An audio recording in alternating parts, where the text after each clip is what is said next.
Pacquiao vs. Vargas, does he have a big fight left in him? Las Vegas, AP.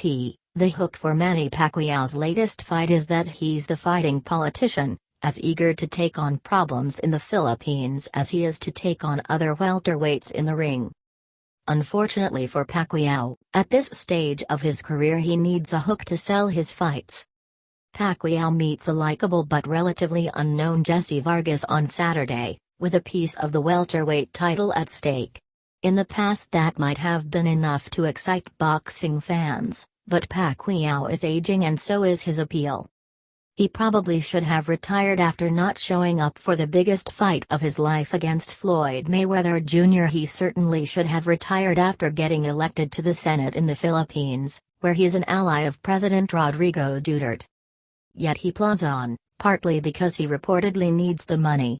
He got a few $1 million to fight Timothy Bradley in April but is fighting on percentages against Vargas, so the sales pitch is necessary.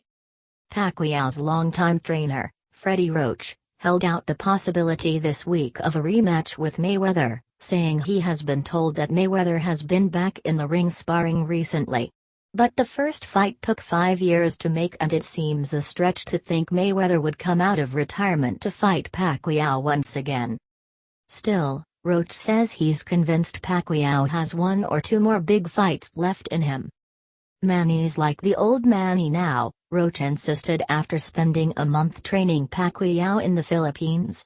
I like this Manny a lot. To Pacquiao's credit, he did look re-energized in April when he beat Bradley in the third fight between the two men. It was his first fight since losing to Mayweather, a loss he blamed on a bad shoulder that has since been surgically repaired. But the fight with Vargas is a tough sell, which is why promoter Bob Arum stacked the undercard with competitive fights and is selling tickets for as little as $50.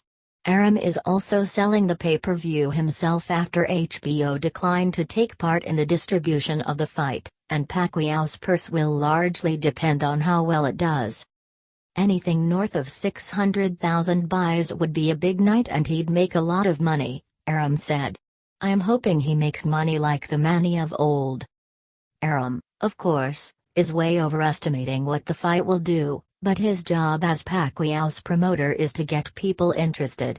Since Vargas is not well known, it's a difficult sell even with an attractive undercard. Pacquiao is taking a familiar path for an aging fighter, trying to squeeze a few more fights in before finally hanging up his gloves. He's got the right to fight whoever he wants, but fight fans also have the right to vote with their wallets on the matchup. He is a champion. Vargas holds the WBO version of the welterweight title, so you can't underestimate him, Pacquiao said. But I still feel fresh and young. Vargas will be fighting in his hometown and is taller than Pacquiao. He is also full of confidence after stopping Saddam Ali in March for the WBO version of the 147-pound title.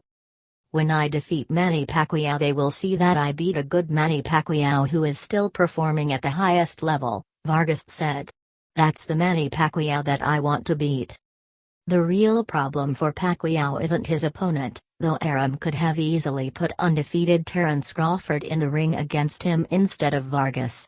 It's that he turned off a big portion of his fans in a stinker of a fight against Mayweather and will probably never get them back. He used to sell 1 million pay-per-views whenever he stepped into the ring. But he barely sold 300,000 for his fight against Bradley, and this one doesn't figure to do anymore. The fight features an attractive undercard that includes Nonito Donaire against Jesse Magdaleno, Oscar Valdez vs Hiroshige Osawa, and Shimings vs Brasitsk Faprom, all in WBO title bouts.